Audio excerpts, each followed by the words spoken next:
Halo, selamat malam semuanya. Selamat malam rekan-rekan. Selamat malam teman-teman semua. eh kita mulai ya, sebentar lagi live-nya. Selamat malam. Selamat malam Bro Denis. Bang, bahas Elite Wave kapan? Elite Wave masih dalam kajian ya, jadi saya eh belum terlalu yakin untuk share gitu. Jadi masih saya kaji dulu. Berasa di Gramet. Karena lagunya tadi ya. Oke, seperti biasa ya. Jadi sesi live trading ini akan saya bagi dua ya selama 1 jam. Jadi 15 menit pertama saya akan buka pertanyaan untuk semua pertanyaan dari video-video saya sebelumnya. Oke, silakan. Kalau yang mau bertanya tentang teknik-teknik yang belum dimengerti di video-video sebelumnya. Dan juga buat kalian yang belum punya broker bisa cek OktaFX, linknya sudah saya taruh di description di bawah. Boleh dicek langsung, register. Oke, kalau teman-teman pengen coba trading forex.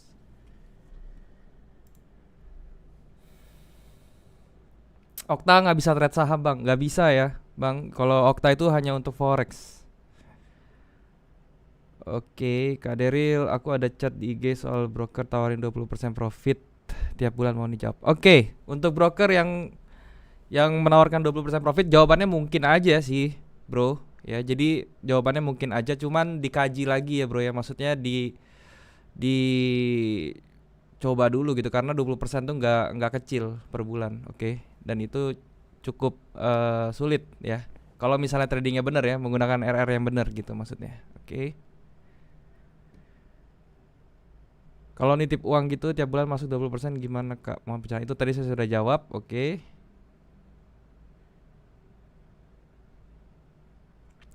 Buku recommended buat pemula apa bang?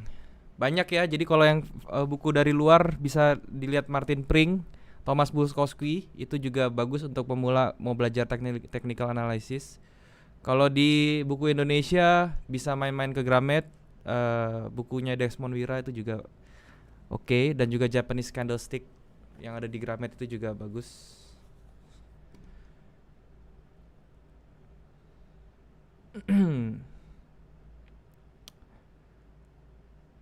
Bang, bahas mengenai cara reversal dong.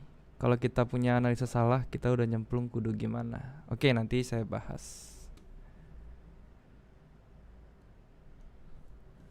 Kalau reversal itu sebenarnya ya patokannya pertama di trendline aja dulu ya. Jadi kalau misalnya kita gambar seperti ini contohnya ya, trendline. Nah, dia sudah break trendline gini, berarti ini ada chance kemungkinan untuk reversal gitu. Nah, kalau misalnya kita sudah terlanjur open posisi sell, ya udah kita tinggal cari exit terdekatnya tuh di mana yang bagus. Kayak gitu.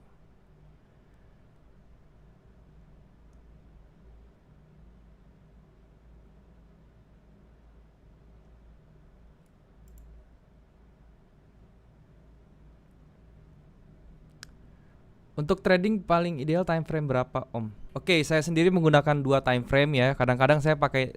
Jadi gini, 2 time frame itu yang saya bagi adalah time frame besar dan time frame kecil. Oke. Yang time frame besarnya itu saya untuk melihat, untuk mapping ya, untuk mapping. Jadi saya melihat key levelnya itu, key level harganya itu di mana. Maksudnya key level itu adalah key level dari support dan resistance gitu ya. Terus saya melihat trennya seperti apa. Nah, biasanya time frame besar saya itu adalah H4 kalau nggak D1, oke. Dan kemudian di time frame kecil, ini time frame kecil ini untuk entry ya. Jadi saya mencari momentum untuk entry itu biasa di time frame kecil, oke. Dan time frame kecilnya itu yang saya pakai biasa M30 dan M15. Oke. Bang Deril pakai floating rate apa fixed rate? Saya sendiri pakai floating rate, oke. Bang, trading di web apa yang bagus? Okta ya, bisa dicoba Okta Bang Naval kalau misalnya belum ada broker. Jam rame trading jam berapa aja bro? Oke, kalau misalnya jam trading tergantung pairnya. Kalau misalnya kita tradingnya pair-pair yang berhubungan dengan US dollar, jam-jam sekarang ini yang ramai ya, jam 7 sampai jam 11 malam.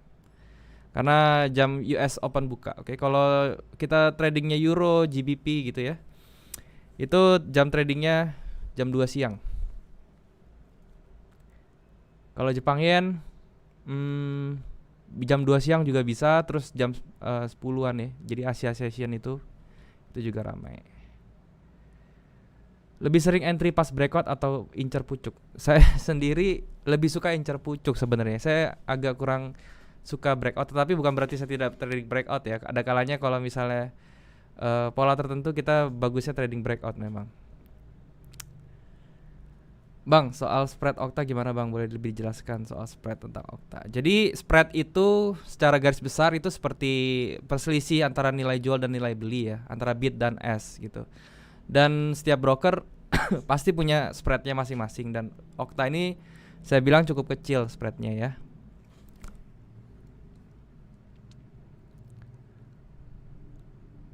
Bang, gold hit 1727 bisa buy gak? Nanti kita lihat ya, nanti kita lihat tentang gold.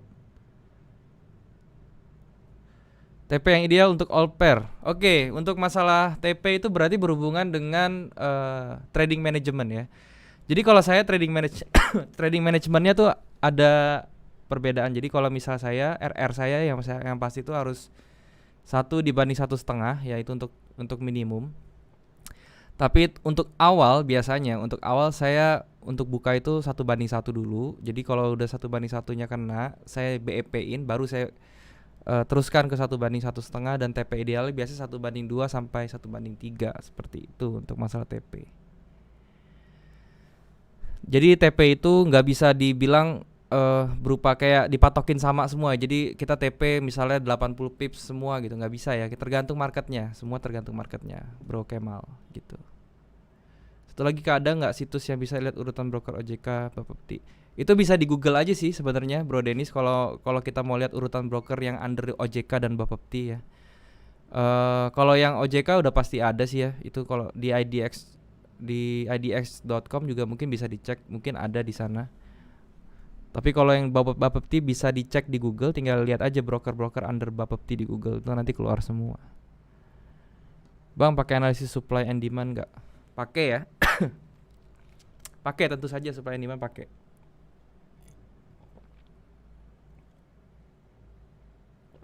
Hampir semua broker di bawah Bapepti itu nggak ada yang beres, pengalaman kawan-kawanku. Oke. Turut berduka ini buat teman-temannya Bang Novrian. Oil masih worth it nggak buat pasang long? Kebetulan di Okta kita nggak ada oil ya, jadi saya nggak bisa lihat. Nanti mungkin saya bisa cek. Tanda perubahan tren di tandanya apa Om? Pertama, trend line-nya patah dulu ya, baru dia masuk ke fase sideways atau dia langsung reversal, itu bisa dilihat lebih lanjut. Broker buat gold sama saham itu apa? Maksudnya bagaimana nih Ibu Siswinda ya? Siswinda gimana? Maksudnya broker buat gold sama saham itu apa? Kalau mau mungkin jadi gini ya, kalau broker buat gold itu ya seperti OktaFX itu bisa untuk gold, untuk forex ya. Tapi kalau yang saham itu Siswinda harus cari sekuritas ya. Jadi sekuritas itu jadi beda ya, beda perusahaan. Kalau misalnya mau trading di forex dan gold atau di saham. Bang, modal teknis support resistance dan positive divergence bisa profit nggak? Terima kasih Bang. Bisa ya. Jadi support resistance dan divergence itu bisa profit kok. Oke, yang penting ngerti ya, maksudnya ngerti support resistance-nya itu bagaimana dan lain-lain. Bang, tolong jelaskan lagi itu pakai indikator apa aja. Saya pakai moving average ya di sini. 3 ini moving average, exponential moving average. Untuk length-nya saya pakai 2134 dan 90. Kemudian saya pakai stokastik dengan format angkanya atau format ukurannya 533. Kemudian saya pakai ATR. Saya pakai default 14 ya, nggak saya ganti-ganti.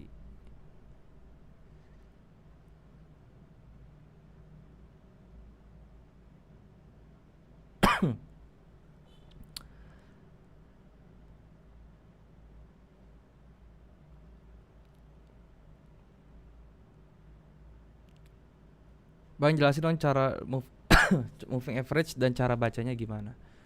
Oke, moving average itu sebenarnya adalah indikator untuk melihat tren ya, arah tren kemana. Gampangnya, kalau misalnya moving average-nya seperti ini nih, ke bawah seperti ini ya, itu trennya lagi turun ya, trennya lagi turun di time frame tersebut. Oke, di time frame tersebut. Jadi kalau misalnya kita melihat bentuk moving average yang turun ke bawah begini, terus spasinya ngebuka ke atas, ini bisa jadi menjadi area dynamic resistance ya untuk tren turunnya kayak gitu.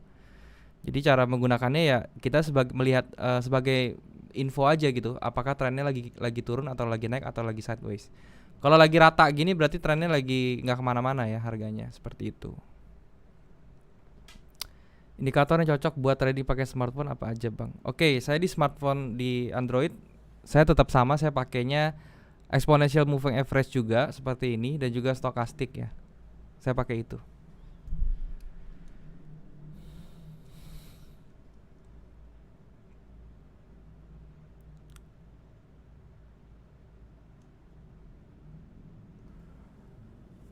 Mending trading forex awal atau saham? Kalau misalnya benar-benar belum pernah trading sama sekali, coba di saham dulu ya. Jadi supaya dapat environmentnya, dapat lingkungannya, kita terbiasa melihat chart seperti ini. Nanti kalau misalnya sudah, baru kita pindah ke forex. Itu oke.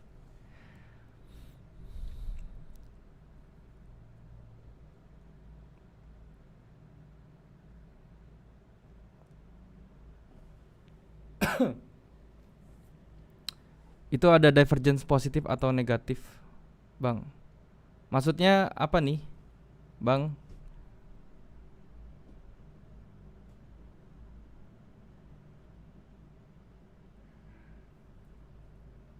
Divergence itu ada dua memangnya, divergence positif dan negatif, oke? Dan dua-duanya sudah saya bahas ya di video. Tanya lagi kak, maaf kalau broker luar memang ada apa ya? Maaf kalau banyak. Kalau broker luar emang ada yang seperti broker yang lokal yang nawarin profit 20% bagi nasabah yang nitip duit. Terima kasih kak. Masih dilihat yang tradingnya aja, yang trading ini ya, karena gimana ya? Kalau misalnya itu disampaikan sama orang yang kalian percaya ya, silakan aja gitu ya. Cuman mesti dikaji ulang gitu maksud saya.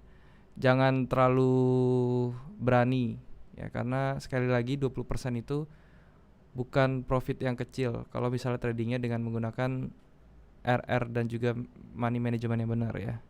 Kecuali kalian all in gitu ya, itu beda lagi, oke?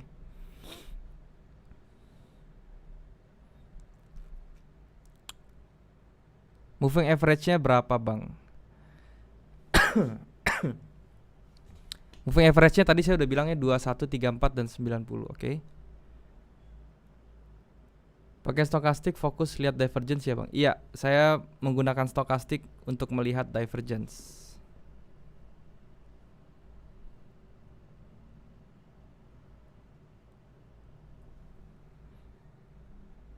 Untuk setting stokastik berapa? 533 ya, tadi saya udah kasih tahu juga. Untuk stokastik saya pakai 533, oke? Persen K-nya 5, persen D-nya 3, smoothingnya 3, oke? Itu untuk stokastik. Pernah atau sering hedging atau locking? Enggak bang.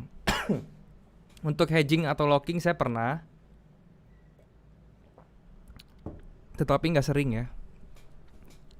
Sometimes hedging dan locking itu perlu juga sih, cuman saya kebanyakan stop loss aja, cut loss.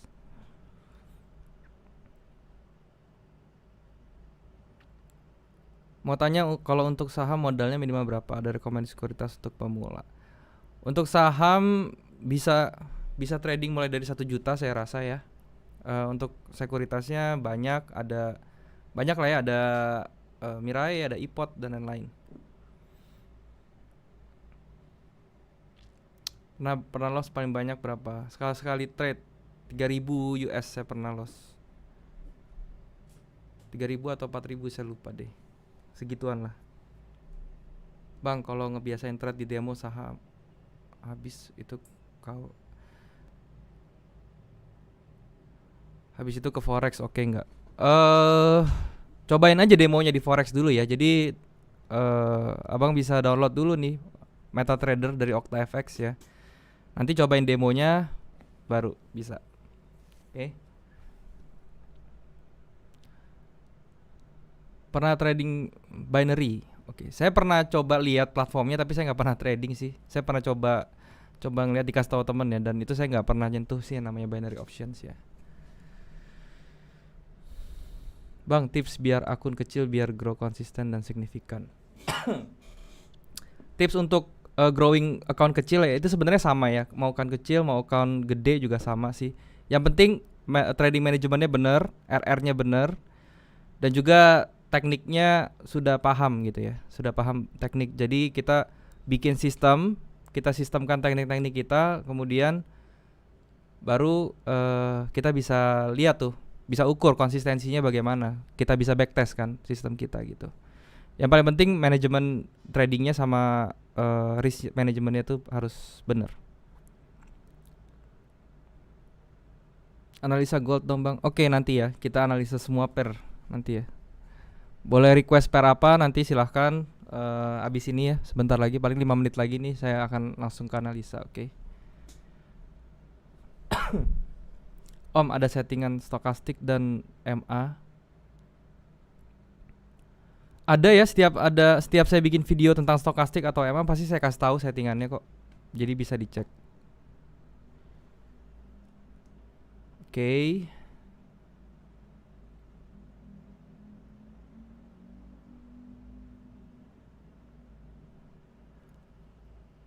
Tolong dijelaskan kegunaan ATR. Oke ya. Jadi ATR ini yang di bawah ini yang bisa kalian lihat ya. Ini gunanya ini adalah untuk melihat volatility dari market ini. Oke. Jadi gini. Di sini kita bisa lihat. Oke. Saya kecilin dulu ya. Nah, di sini kita bisa lihat ya. ATR geraknya begini, naik turun. Nah, ini pertama kita bisa lihat dulu nilai rata-rata dia berapa sih sebenarnya yang paling banyak kena daerahnya. Nah, mungkin di daerah sini ya, oke. Di sekian gitu. Nah, berarti ini average satu candle-nya tuh geraknya tuh di 0,1265 gitu. Yang mana kalau kita translate ke GBP itu ya, itu kira-kira sekitar 12 pips, oke. Jadi satu candle itu di time frame M15 ini geraknya rata-rata 12 pips. Nah, kalau misalnya dia bergeraknya sudah di atas nilai rata-ratanya si ATR ini, nilai tengahnya, berarti dia volatility-nya lagi kencang gitu ya. Kayak contohnya sekarang nih, keadaan sekarang berarti dia ada di 0,14. Berarti satu candlenya di M15 itu gerak rata-ratanya adalah sekitar 14 pips gitu ya. Jadi itu mewakili yang namanya volatility ATR itu. Oke.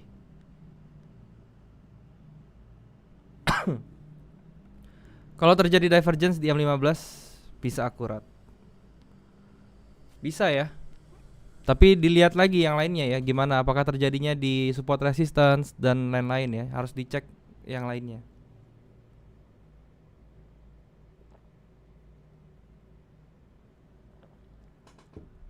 Bang, ajar pivot dong di forex. Sama ya, jadi yang saya sharing itu, yang saya sudah sharing di saham yang tentang pivot itu bisa diaplikasikan di forex, oke?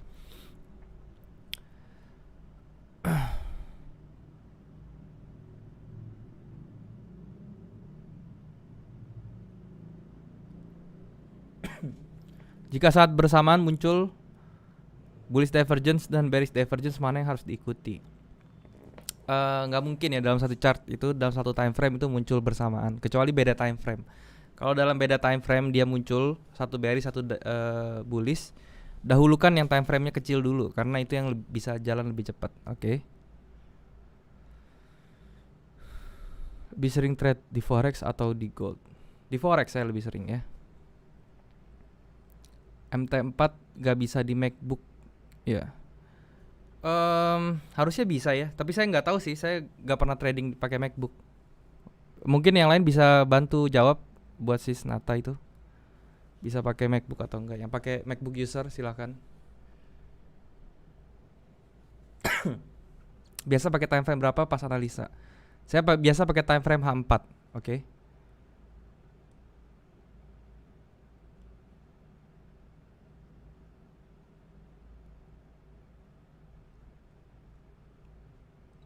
Kalau pivot main di time frame berapa? Pivot itu bisa di time frame berapapun ya. Itu bisa di time frame berapapun. Oke. Contohnya ini yang sekarang aja nih ya. Ini turun kan, besar Marubozu seperti yang saya bilang. Saya kasih tengahnya aja gini ya. Ini nilai tengah Marubozunya kira-kira di sini. Ya lihat aja ketika harganya kena daerah tengah-tengahnya ini gimana gitu. Ada reaksi kan? Oke, dia membentuk structure lagi di sini maksud saya. Oke, itu pivot.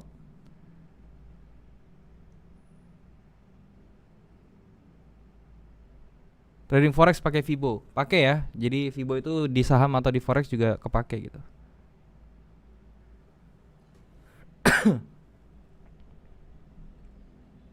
Bang ada private class nggak? Ada ya, tapi untuk yang sudah punya basic, oke. Halo bang, malam. Gue telat nggak nih? Nggak, tenang, baru mulai kita. Oke, sekarang kita coba analisa ya. Kita udah jam 7.20 sekarang ya.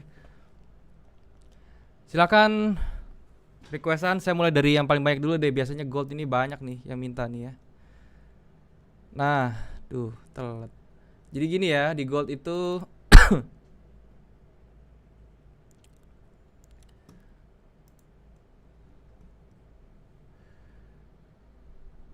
jadi di gold itu ada beberapa area yang harus diperhatikan. Oke. Pertama tuh di sini ya. Kemudian di daerah sini ya. Ini sebaiknya kita gambar dengan area saja. Oke. Seperti inilah kira-kira ya. Oke, nice. Nah, seperti ini loh. Dan kemudian area yang terakhir itu di atas.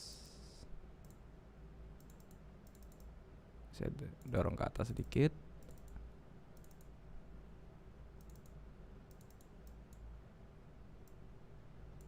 Ya.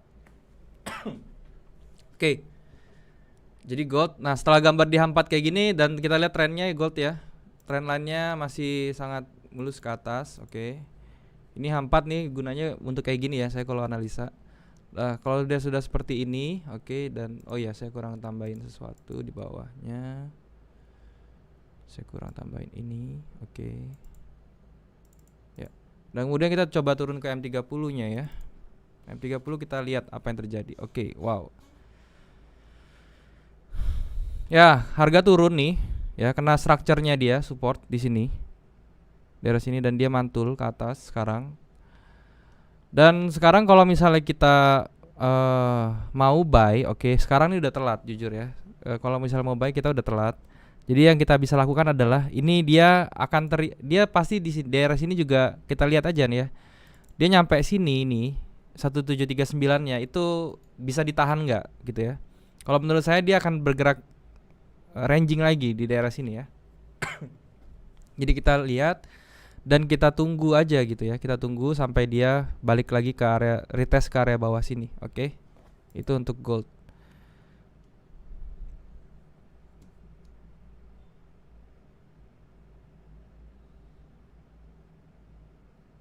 Paling sering entry di saat apa, Bang? Saya paling sering entry pada saat marketnya itu ngeritest ya, meritest satu area. Oke, disitulah saya biasanya entry. Kenapa saya entrynya di daerah-daerah situ? Supaya stop loss saya kecil dan juga TP saya gede. Jadi RR saya bagus gitu ya. Ya, betul sekali. Ini ada area di sebelah kirinya ya. Sudah di retest terus dan kita tunggu aja nih. Ini bisa nggak gitu ya. Kalau dia terus tembus ke atas nih ya dengan kencangnya dan dia biasa close di atas, ya ini jadi level baru, oke. Ini akan menjadi level baru. Ya, di sini. Jadi kalau dia break di sini close di atas ini, harga akan bermain di atas pasti. Oke. Oh iya ya, saya mau disclaimer dulu untuk semua yang ada di sini ya. Apa yang saya share di sini silahkan dipikirkan kembali, disesuaikan dengan trading masing-masing. Jangan langsung dipakai untuk trading dan saya tidak bertanggung jawab kalau misalnya teman-teman ngikutin tanpa dipikir dan menimbulkan kerugian, oke?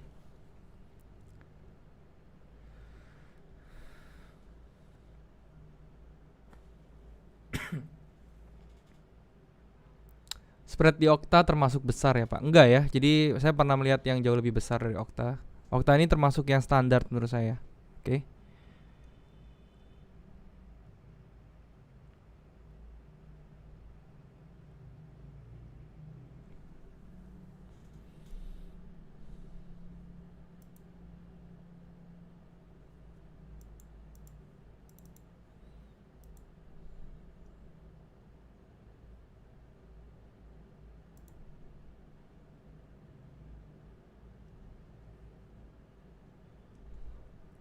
Ya gold ini klasik ya.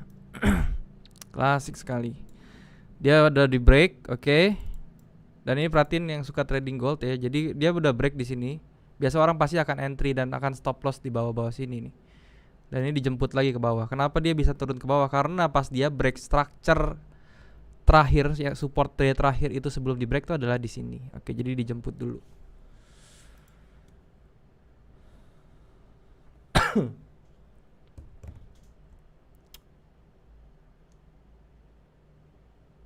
EU, sekarang kita coba cek Euro USD, oke.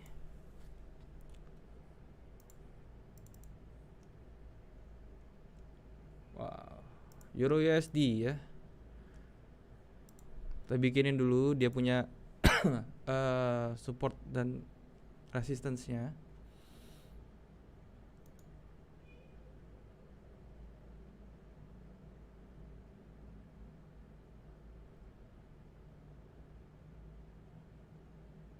Ya, sini ya. Oke. Yes. Kira-kira di sini ya. Jadi buat ya kalian yang trading Euro USD, perhatikan aja nanti pada saat harganya untuk level ini ya. Actually dia sekarang lagi ada di structure kecil di sini. Oke. Ini bisa jadi good juga sih, posisi yang bagus. Kalau misalnya udah sampai sini, kita tinggal turun ke M30-nya, kita lihat ya. Nah, ini ya di sini. Jadi kita tunggu sampai dia.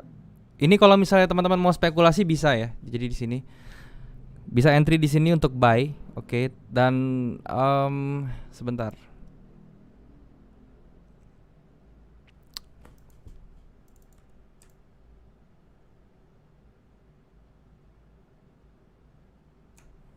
Oke, kalau saya pribadi di Euro USD ini saya nggak suka ya tren yang seperti ini ya, yang sideways seperti ini, sideways besar seperti ini saya kurang suka, oke. Jadi saya lebih baik tunggu aja deh kalau kayak di Euro USD sini ya, di bawah sini, atau bahkan dia bisa sampai ke bawah sini lagi ya. Dan buat kalian kalau misalnya mau spekulasi untuk buy sekarang itu bisa, cuman kecil sekali ya, 200 pips doang ya targetnya. Dan untuk stop lossnya juga sekitar 200 pips juga, 20 pips ya. Jadi TP-nya 20 pips, SL-nya 20 pips 1:1. Dia pertama akan ke structure sini, gini penghalangnya nih pertama di sini ya. Kemudian berikutnya dia akan ke atas.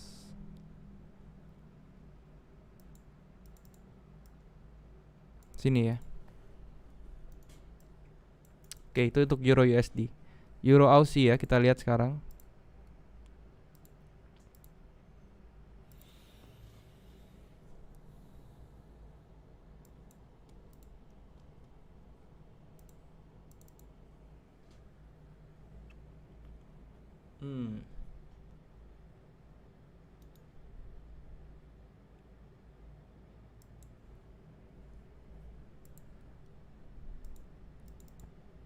Euro Aussie seperti ini. Oke. Tentu saja bawahnya ada structure juga di sini.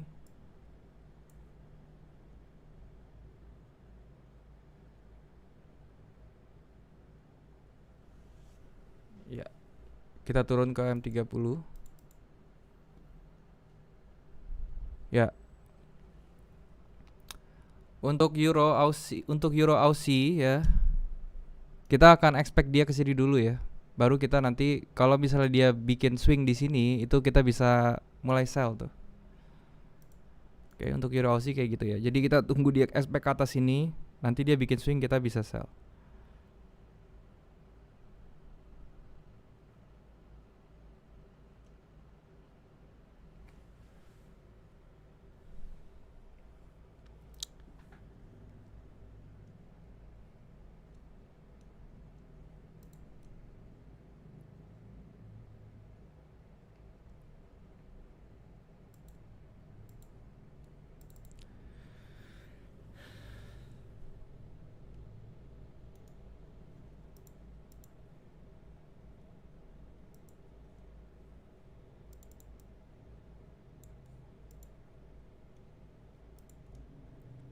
Tapi kalau di Euro Aussie ini ya, kalau misalnya kita lihat di M30-nya ya, dia sekarang constantly bikin higher high dan ini adalah pertanda mungkin aja ininya akan dijebol ya. Jadi pada saat dia nyampe level harga ini nanti kita lihat dulu reaksinya gimana ya. Ini ada kemungkinan juga soalnya Euro Aussie itu langsung jebol ke atas nih.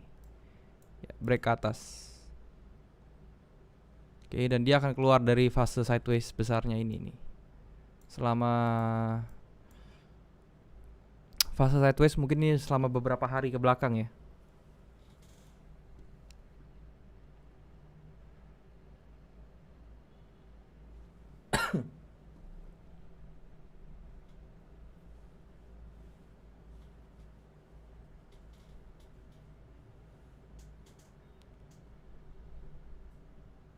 Menggunakan leverage berapa yang bagus? Leverage yang oke 1:500 atau 1:200 ya. Oke.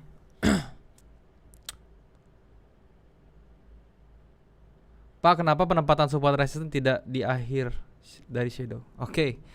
Jadi untuk support resistance ya, itu nggak masalah sih, itu nggak penting ya. Maksudnya mau di atas shadow atau di body atau di mana, nggak penting karena pada dasarnya support resistance itu adalah area level area ya. Jadi kalau saya taruh di sini, kemudian saya bikin kayak gini ya ini bisa nih, gitu ya.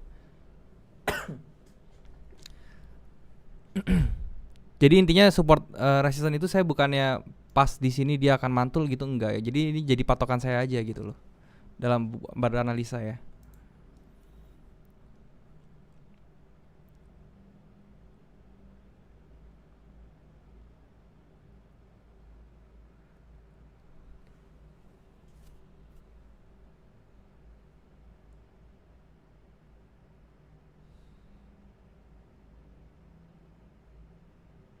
Untuk memastikan swing bagaimana? Harus seperti ini ya, memastikan swing. Jadi formasinya tuh harus seperti ini, ada candle yang paling bawah ya, kemudian disusul dengan candle yang lebih tinggi ya. Ini kalau swing low ya. Dan kemudian candlenya itu harus close di atas range-nya dia, itu baru jadi swing namanya, oke? Seperti itu untuk swing.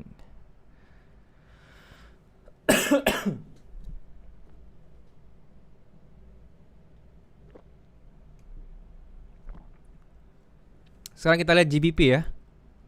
GBP USD.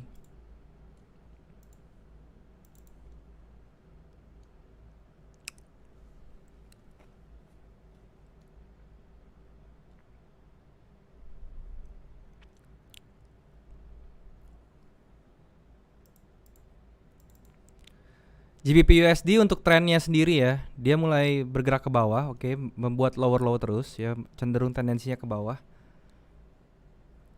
Dan yang terakhir kita lihat di sini, di atas sini ya. Di sini ada level structure yang kuat. Oke, nah di level ini dia kena di atas, turun. Ini kalau saya gambarin areanya ya.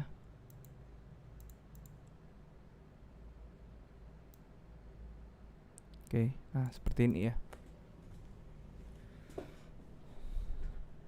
Kemudian dia turun dan ini kita turunkan coba ya ke bawah. Kita gambarkan dulu nih structure key levelnya dia.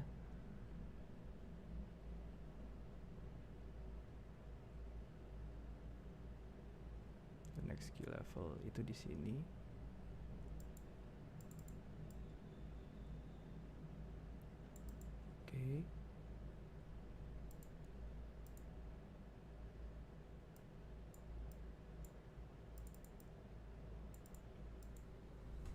Kita turun ke M30 sekarang ya. Kita cek.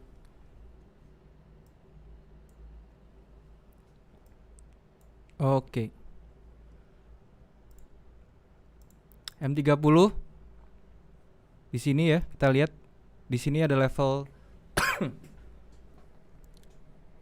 resistance juga ya. Jadi kita lihat apakah level ini tuh berhasil nahan. Ini kalau misalnya dia nggak berhasil, dia berhasil nahan terus di sini ya, ini kita bisa manfaatkan ini jadi momentum untuk trade, untuk sell. Oke. Jadi patokan kita adalah level ini ya, level structure ini. Kita tunggu di atas, kita tunggu dia sampai kena. Saya pengen tunggu sampai dia ke atas ini dulu dikit ya. Nah, sampai ke level atas ini, dan saya akan cari bisa lihat untuk entry-nya nanti ya. Kita cek di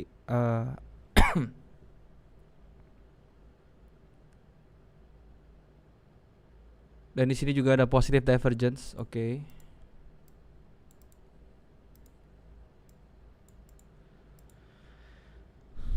Kita tunggu ya sampai dia ke atas.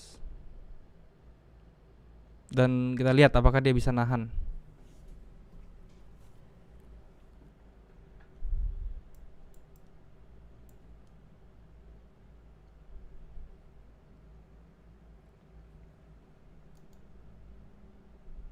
Jadi intinya ketika dia sampai sini, dia bikin swing, itu kita bisa mencoba untuk entry ya. 20 pips.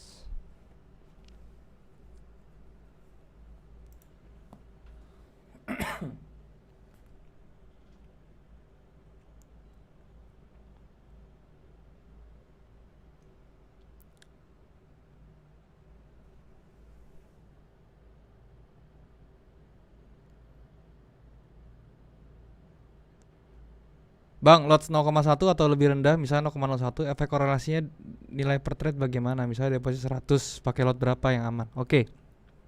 Kalau kita punya deposit 100, saya rekomendasiin pakai lotnya 0,01 aja ya. Jadi itu bedanya apa sih? Jadi setiap poinnya itu, kalau setiap bergerak 10 pipsnya, kita itu kalau 0,01 hanya $1 ya. Kalau 0,1 10 pipsnya $10. Oke, seperti itu Pak. Jadi lebih aman kalau untuk akun kecil. Untuk gold M30 bisa dikatakan pivot.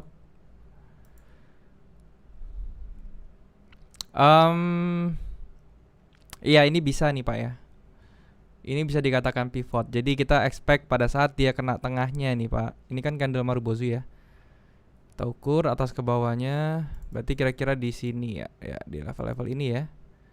Nah, ini kita lihat nih Pak ya, kalau pada saat dia nanti turun ke bawah sini ya, kita lihat apakah yang akan terjadi. Kalau dia bikin swing ini, kita bisa entry dan resikonya tuh hanya sebatas di bawah candle ini aja. Oke. Kita berekspektasi seperti itu.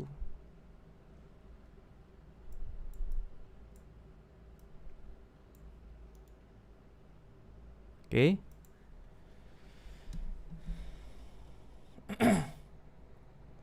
Sekarang kita coba Euro GBP. Oke, kita tes, lihat Euro GBP.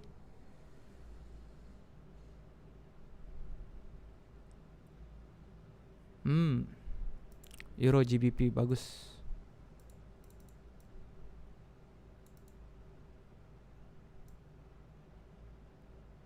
Oke, sini. Euro GBP juga sudah memasuki area buy ya di sini.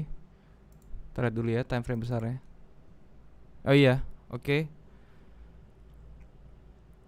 Jadi Euro GBP sudah memasuki area buy karena dia mulai bergerak naik dan stok secara trennya pun moving average-nya bergerak ke atas. Di sini kita tinggal tunggu untuk M30.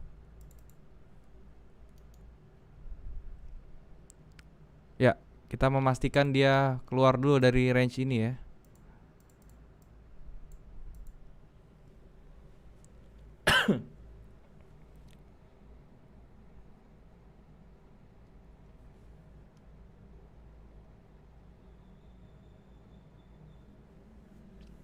Bang, kalau deposit $10 gimana?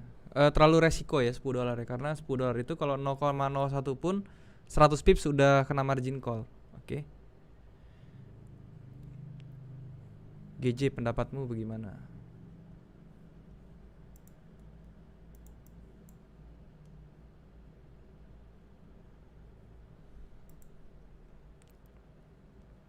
GJ ya, dari H4-nya ya. Ini kalau kita tarik Fibo, oke. Dia sudah di area crown-nya yang tadi saya bilang. 38 sampai 6018. Oke, ini area crown-nya ya. Dan dia sudah kena ke apa namanya? Ke key levelnya juga. GJ. Dan di sini dia bereaksi, oke. Dan sekarang kita tinggal lihat di time frame kecilnya M30. Nah, sekarang M30-nya itu masih moving average-nya masih ke bawah. Tetapi gini ya, kalau misal seperti ini kita udah jangan entry untuk sell dulu ya, karena di H4-nya dia sudah kena key level dan juga secara Fibo juga dia sudah masuk ke area crown-nya ya. Jadi ini ada GJ ini ada chance kemungkinan untuk naik ya. Untuk naik dulu.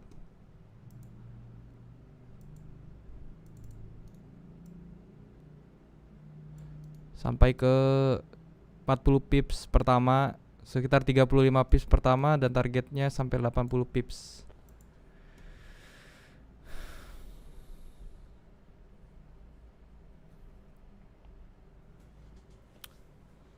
USD Swiss. Oke, kita coba cek USD Swiss. 15. Divergence bukan ya?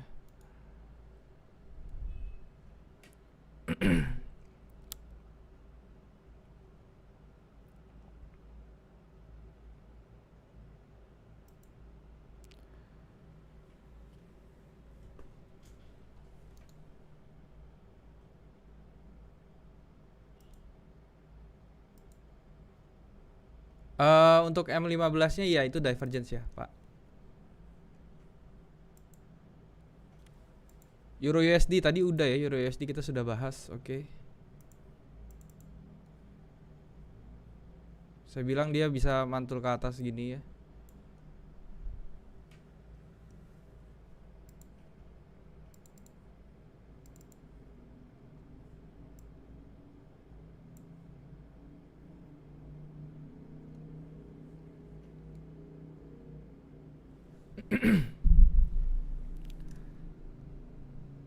GJ H4 bisa ABCD pattern nggak? Oke, kita coba cek ya.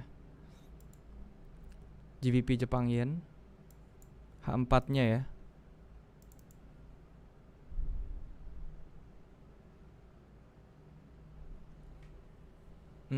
ABCD patternnya yang mana nih ya? Karena ini juga bisa ABCD pattern yang kecil dan yang besarnya pun nih bisa gitu ya. Ada kemungkinan kalau misalnya dia mantul di sini nih, di crown areanya dia mantul ke atas dan kenceng, dan ini pasti build up-nya lama ya, nggak mungkin sebentar. Itu bisa juga ABCD pattern. Apakah indikator moving average dan stochastic powerful di XAU USD? Bisa dipakai ya, bro. Pak, kalau misalnya lihat candle itu dari body atau rambutnya? Semuanya ya. Jadi semuanya ini ada informasinya gitu. Semuanya kita lihat.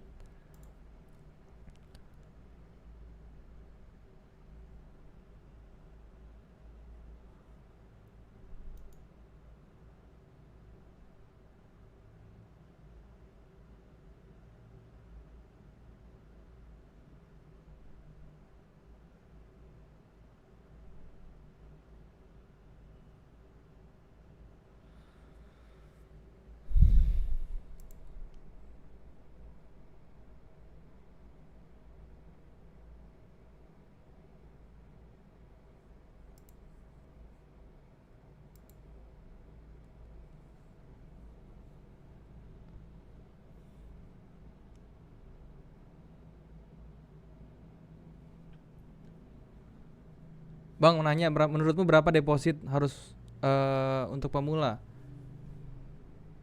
Pemula minimal 50 lah, 50 US dollar ya. Dan untuk pairnya, dan berapa pair buat investment? Satu aja dulu ya. Belajarin satu dulu, nggak usah banyak-banyak. Euro USD turun atau naik. Tadi udah saya jelasin ya Euro USD gimana nya ya. Saya ulang sekali lagi ya Euro USD. Jadi menurut saya nih karena dia sudah ada di nilai di tengahnya ya di pivot antara range ini ya yang besar size besar ini dia sudah ada di tengah dan kemudian dia juga sudah ada di key levelnya di sini ya. Dan di M30-nya pun ya dia bereaksi di sini ya. Jadi kita berekspek Euro USD tuh ke sini dulu nih, ke yang ungu-ungu dulu nih ya. Saya garisin ungu ya. Ke sini gitu ya. Nanti pas sampai sini dia mau turun lagi ya itu urusan nanti gitu ya, beda lagi gitu.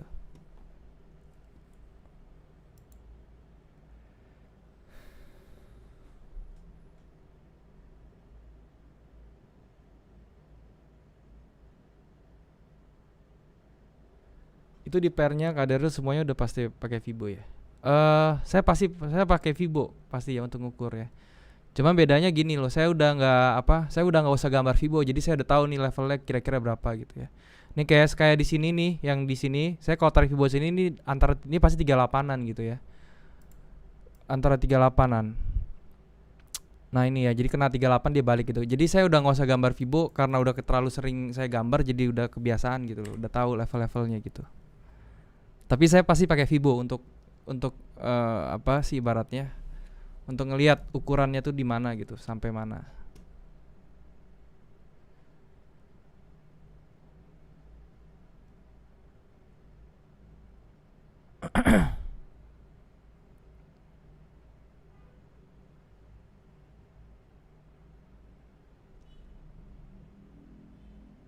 GBP USD juga tadi saya sudah bahas ya, GBP USD. Jadi gini loh, kalau GBP USD itu bedanya ya, kita masih bisa expect dia tuh sampai turun sampai area sini ya. Jadi kalau misalnya kita tarik ya. Nah, di sini kan dia berhenti nih, ketahan di 61-nya kan. Ini uh, kita bisa expect dia untuk apa namanya? Turun terus sampai ke level 78-nya gitu. Karena secara pivotnya ya di sini ini di area sini nih yang candle gede ini masih ada pivot nih di tengah-tengah sini gitu ya. Dari sini saya berharap dia ngejar ininya dulu sih. Dan kalau kita misalnya ikutin ke belakang ya, dan ini juga merupakan structure area ya. Nah, di sini kira-kira nih. Ngejar sininya dulu. Jadi kalau dikecilin M30 dia juga masih apa namanya? Bearish ya. Tetapi apakah dia akan langsung turun nih? Menurut saya kita tunggu dia di atas dulu deh gitu ya. Dia sampai naik dulu di atas di area sini nih, saya garisin. Ini lebih tepatnya di area sini ya. Ini baru kita entry untuk sell. Dan kita lihat apakah dia bisa bikin swing. Tadi udah ada yang mau jadi itu swingnya ya.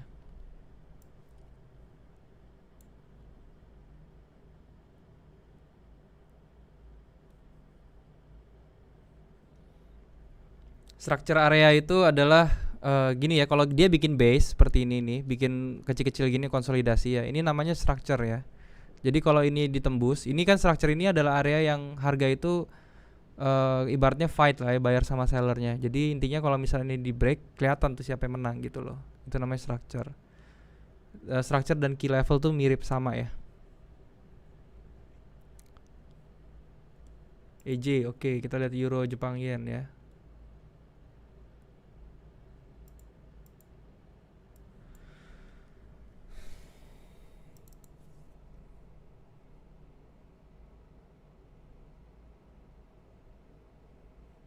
Hmm.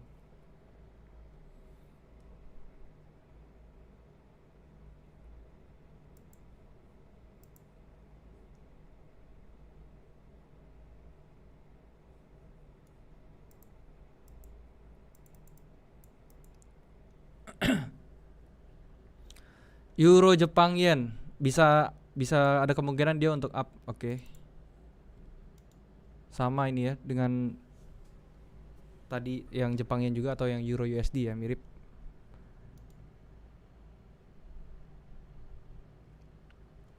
Saya akan coba untuk iseng-iseng scalpingnya sambil nunggu.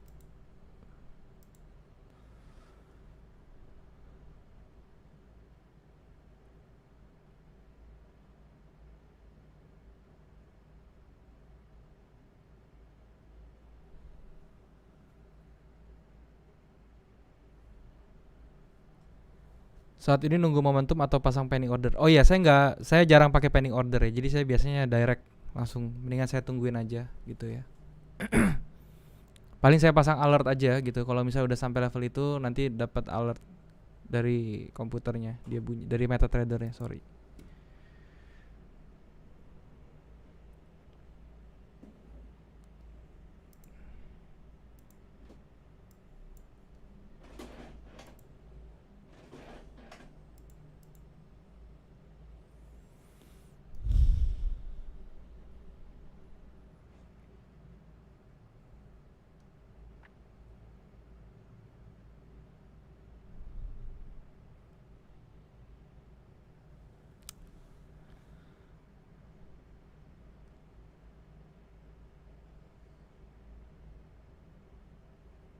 USD Kanada, saya punya posisi sell. Oke, saya coba cek ya buat Bang Gareto.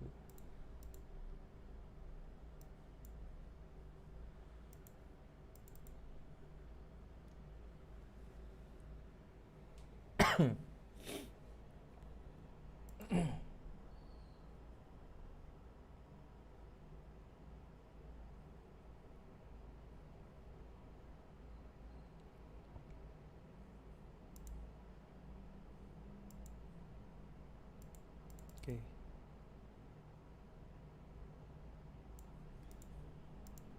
Untuk USD Kanada ya.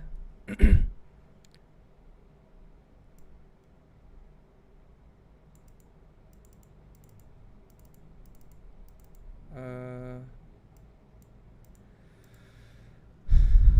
dia masih akan coba naik nih, Bang, ke atas ini, ke area biru ini ya. Nanti di area biru ini baru kalau ada swing untuk swing high-nya dia bikin ya, itu bisa turun.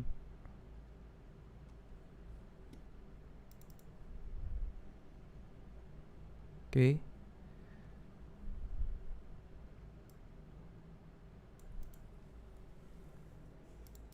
Saya coba cari pair dulu ya untuk entry. Saya coba scalping aja deh.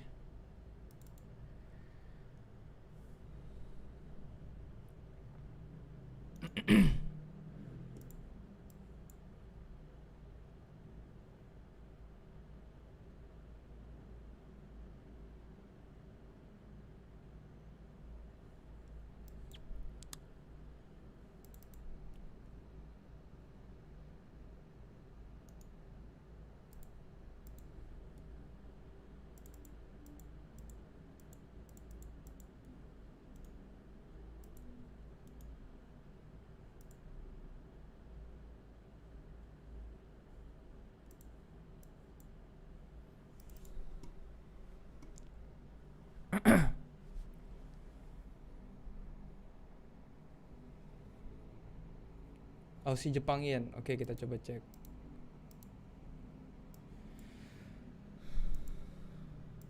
Aussie Jepang Yen.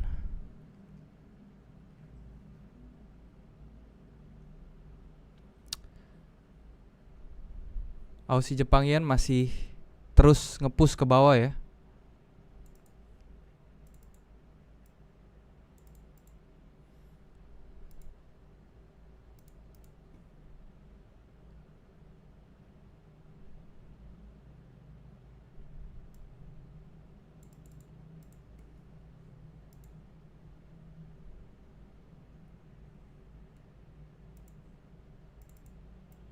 Oke.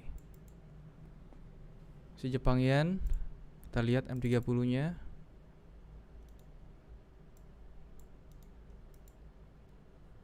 Wow, nice. Kita lihat M5-nya.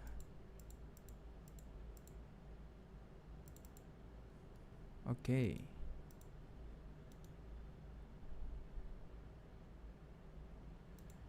Untuk M5-nya kecil-kecil sekali nih kalau scalpingan ya. Kecil banget. Jadi di sini kalau kita mau entry sekarang, kita expect-nya dia akan berhenti di sini pertama untuk di BP, kemudian di sini untuk ke bawah. Dan kalau di M30-nya ya Secara H4-nya dia akan turun terus ke area sini misalnya. Ke bawah ya targetnya. Oke, untuk Aussie US dollar sorry, untuk Aussie Jepang Yen ya. Dia masih ada nge-push terus ke bawah nih kayaknya ya.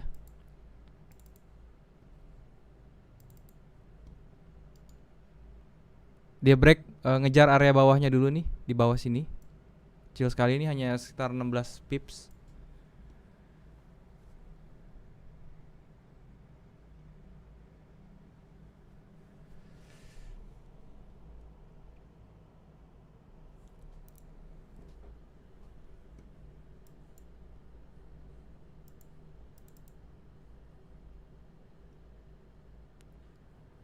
Oke, saya akan coba untuk buy di Euro Jepang ya. Euro Jepang saya coba buy.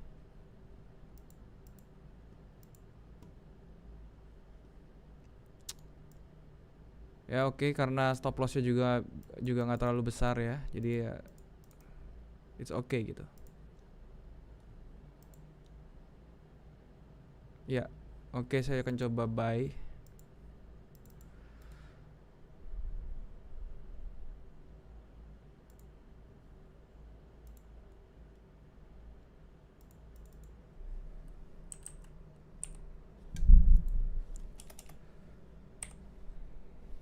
Oops.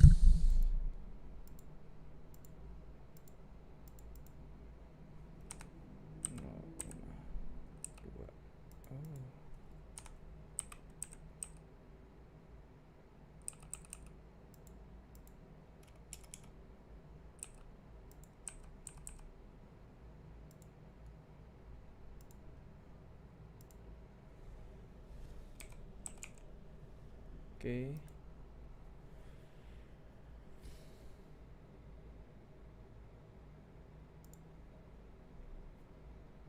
Saya sudah buy di Euro Jepang.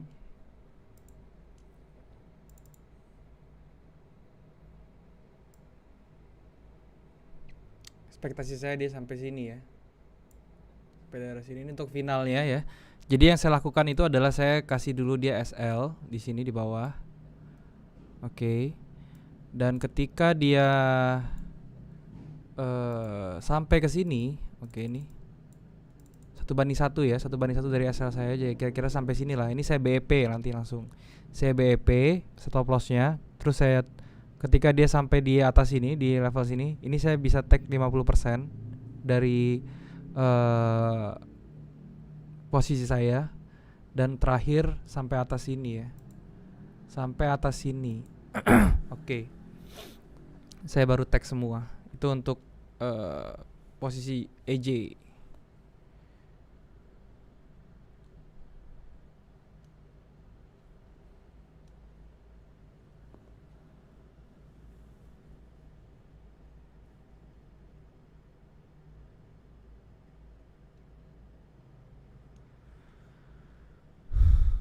Oke. Saya coba cek posisi lain ya. Siapa tahu ada yang oke semua nih, yang bagus-bagus.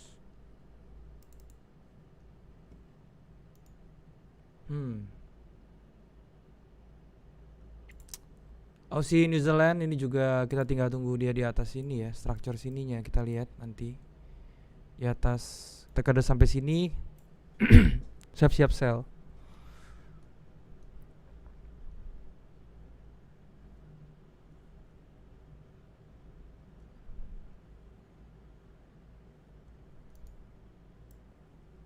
No.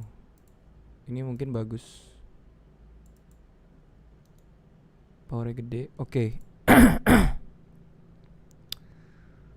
Jadi gini kita lihat dulu ini berapa. Waduh, 48 pips, 50 pips, terlalu besar ya. Ini kalau misalnya dia bikin swing di sini aja langsung ya. Karena ini kalau saya nunggu dia jadi swing ini terlalu jauh ya. Jadi stop lossnya nggak masuk sama saya, jadi saya nggak akan trade di sini. Tapi kalau dia kecil di sini ya, misalnya dia break lagi nih, bikin false break ke atas, terus stop lossnya jadi kecil gitu, saya mungkin akan ambil buy di sini ya, di Aussie New Zealand. USD Jepang.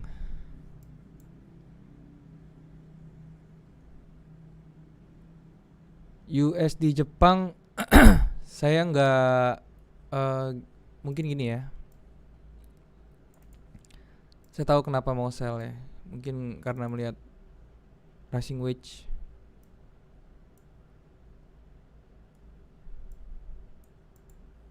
Kalau USD Jepang saya lebih prefer tadi di sini ya. Saya entry buy di 8 jam lalu ya. Ini udah bagus banget nih ya buat entry buy nih 8 jam lalu. Oke. Di sebelumnya iya betul. Jadi ketika di sini nih, entry yang terbaik itu adalah yang di sini nih ya. Di sini nih. Jadi ketika dia jadi swing ini, 3 ini, 1 2 3, dia close, kita entry nih. Bagus sekali. Karena bisa dilihat ya, ketika swing jadi nih, ini juga jadi structure baru gitu ya.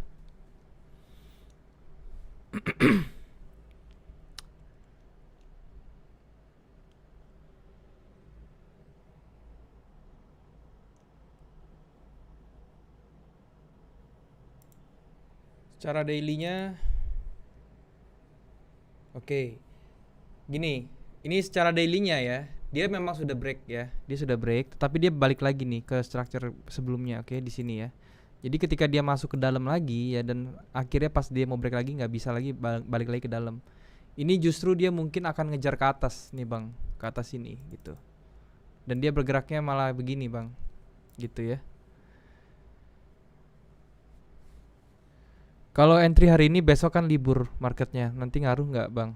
Ngaruh ya. Jadi saya sebenarnya nggak pernah trading, nggak pernah ngehold posisi sampai nginep sampai besok gitu. Saya selalu close maksimal jam 3 subuh itu saya close gitu ya. Jam 3 jam 2 subuh saya close biasanya. Jadi buat teman-teman yang merasa nggak mau trading di hari weekend ya, nanti jam 2 jam 3 subuh di close aja posisinya gitu. Nggak ada masalah.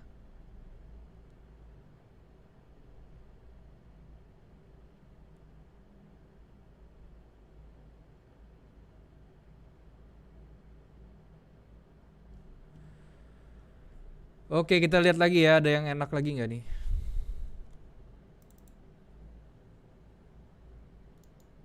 Hmm.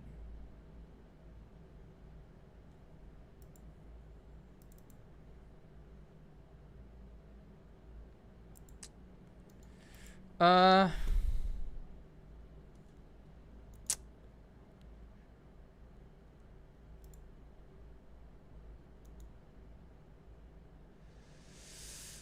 Euro Kanada ini sebenarnya enak juga nih. Tapi biasanya yang kayak gini-gini nih, bentar ya.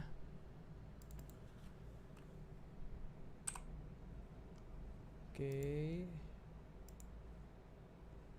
Yes. Oke, ini bisa nih Euro Kanada nih. Kita turun ke M30. Kita lihat ya, ini range-nya kecil. Yes, ini kecil ya range-nya ya. Oke.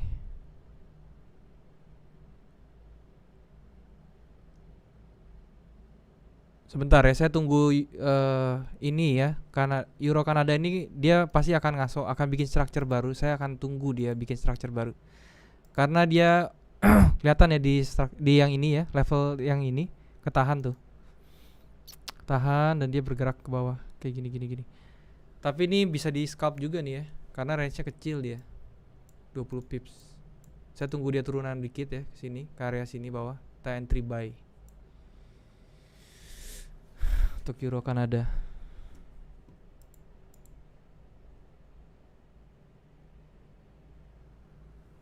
Scalping bagusnya pakai teknik apa, Bang? Kalau saya scalping tetap pakai biasa ya, saya pakai price action doang gitu ya kalau untuk scalping.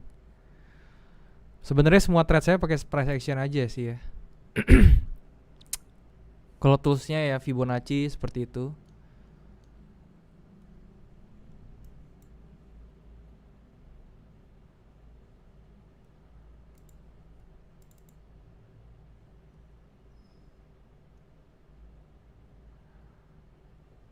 Ya, bener ya, goldnya naik terus kena area ini, dia ketahan lagi ya. Nah ini kita lihat aja nih, dia bisa di retest berapa kali nih.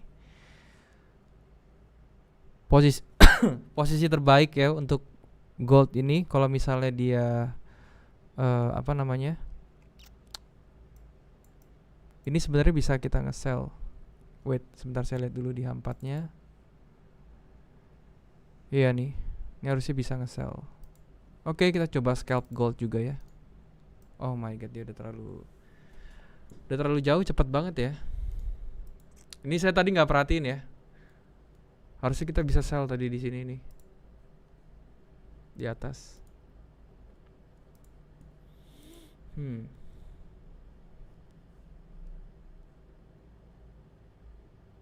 Karena lumayan sampai sini loh dia.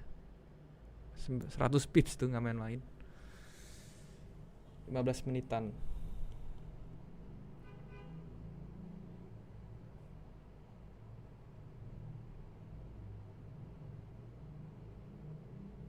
Yang udah ditandain nggak dikasih alert. Lupa saya yang gold ya pak. Lupa yang gold.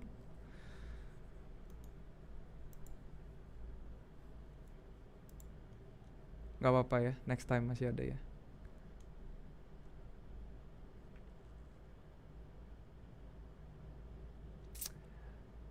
Pingin main tapi nggak paham. Bisa belajar ya, jadi pelan-pelan. Oke. Saya juga pertama kali coba nggak langsung paham nih, nggak ngerti malahan.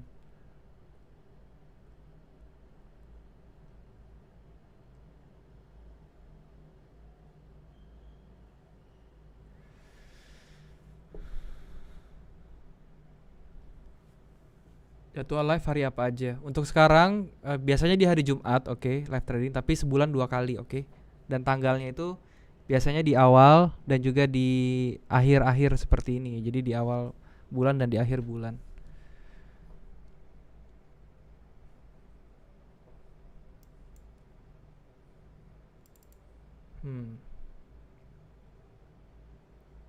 Oke. Aussie Kanada. Aussie Kanada.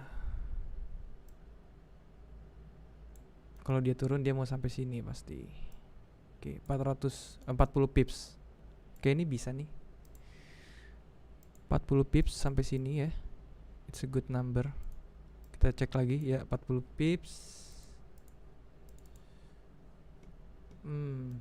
Dan stop lossnya ini cukup oke. Ya di sini ya. Oke, stop lossnya nggak nyampe 10 pips. Nice.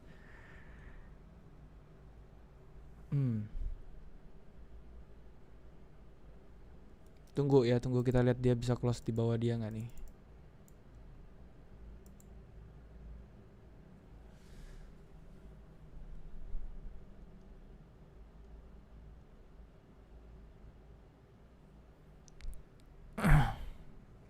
(15 menit). Oke, masih lama close-nya. Ini akan menjadi trade terakhir saya sepertinya, Aussie Kanada ya. Jadi saya tunggu aja. Di sini saya nggak akan pasang stop loss lebih dari ini ya. Jadi saya akan pasang di atas ini. Sekitar 10 pips saja stop lossnya karena kita scalping hitungannya nih di time frame 15 dengan TP-nya cukup oke. 40 pips. Jadi dia ketika sampai sini nanti ya ada 2 station di sini. Ketika sampai sini saya BEP ya nanti ya. Saya BEP trade-nya. Kemudian sisanya saya diamin.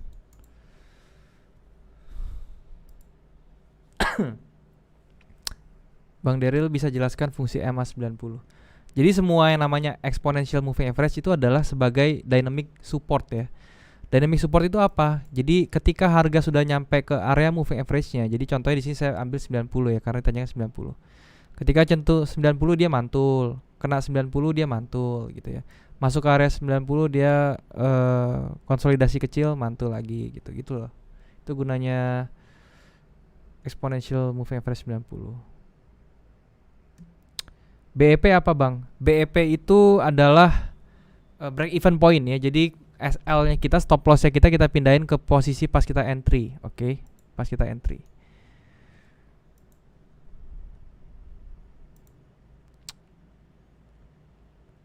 Oke.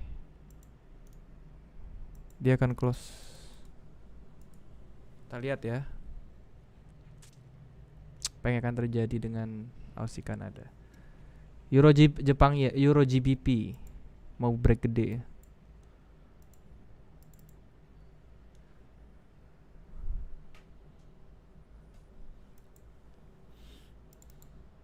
Hmm.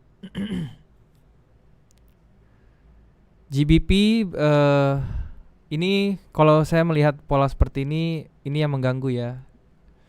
Ini yang mengganggu saya nih sebenarnya. Ini loh. Ini formasi seperti ini yang mengganggu. Jadi saya nggak belum bisa bilang ini tendensinya mau kemana gitu. Kemungkinan terbesar adalah dia mau turun ya karena bearish powernya gede banget ya. Walaupun udah sekali ini dihajar, dinaikin sekali ya, di recover, tapi dihajar lagi ke bawah gitu. Jadi price actionnya nunjukin bearish pressure-nya masih besar. Dan ketika di atas ini juga dipantulin lagi. Jadi kemungkinan besar masih mau ke bawah Euro GBP. Bang, rasio Fibo 70,5 biasa dipakai di pair apa? Di semuanya ya, semua pair. Oh, tadi ada yang nanya juga tuh, apakah 70,5 cuma di gold aja? Enggak ya. Jadi semua pair bisa juga gitu. Oke.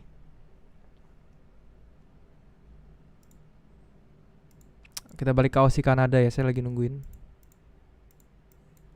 Oke. M15. Oke, 3 menit lagi kita lihat apakah dia bisa close di bawah.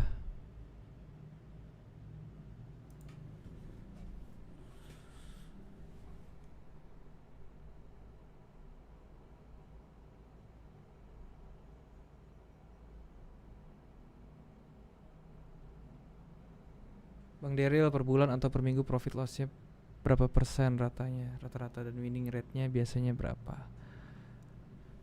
Kalau saya biasanya forex itu nggak tentu ya. Kalau per bulan itu rata-rata 8-10% lah kalau forex. Kalau buat saya itu udah lumayan gitu ya. Kalau per minggu, tapi kadang-kadang gini, kalau di forex tuh kadang-kadang gaya trading saya tuh eh ngeledakin duit kecil ya. Jadi kadang-kadang saya pakai full margin juga seperti itu. Jadi tergantung lah style tradingnya seperti apa. Bang, efektif di mana penentuan SR dengan menggunakan garis trend atau menggunakan EMA 90? Jadi gini, kalau misalnya kita pakai garis trend itu buat trend sideways gini itu efektif. Tetapi kalau trennya lagi trending ya ke atas atau ke bawah itu lebih baik pakai exponential moving average gitu ya.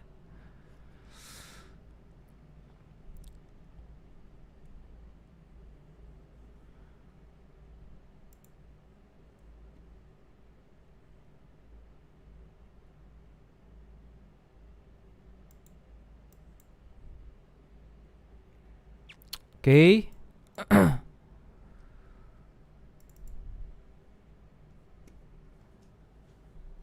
Aussie Kanada.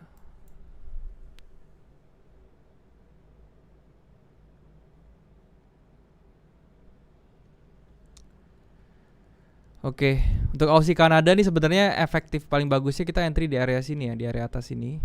Kita entry-nya di daerah sini sebenarnya. Jadi benar-benar kita punya stop loss tuh ketat sekali, kecil banget ya.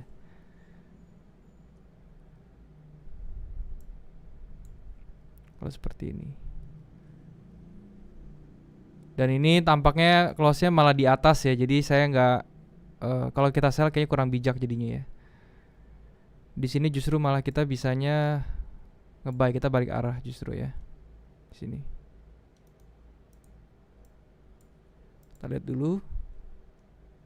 Oke, di sini saya akan coba buy. Di atas. Dengan stop loss-nya di bawah sini aja ya. Sorry. Malah kepencet ini. Ya. Saya buy. Ini saya delete aja. Saya taruh di bawah ya. Karena dia buat saya kalau dia structure ini sudah di violate ya, itu harganya bakal ke bawah terus. Oke. Dan untuk TP-nya kita ke atas sampai ke structure atas sini ya.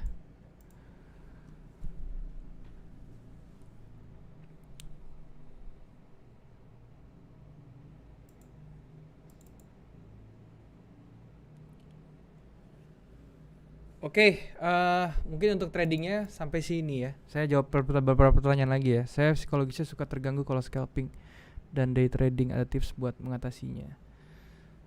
Cara saya ngatasin apa namanya, psikologi yang agak jelek itu adalah saya nggak trading dulu pertama. Yang kedua itu setiap saya trading saya catat ya.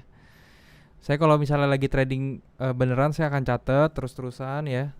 Saya bikin jurnalnya, saya review. Jadi semuanya itu sesuai plan aja. Jadi nggak usah pakai emosi lagi, nggak usah pakai psikologis yang nggak bagus tadi itu loh. Gitu. Jadi saya catat pelan-pelan.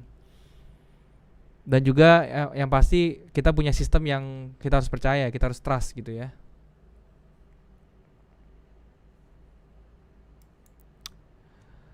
Oke.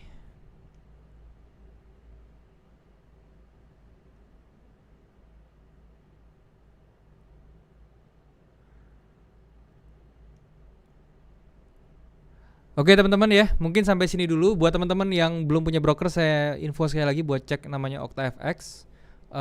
Linknya sudah saya taruh di bawah, teman-teman bisa daftar. Dan kalau buat kalian yang masih mau nanya-nanya tentang OctaFX, saya akan live-nya akan masih saya teruskan. Cuman nanti bisa tanya jawab dengan admin OctaFX yang ada di sini. Oke.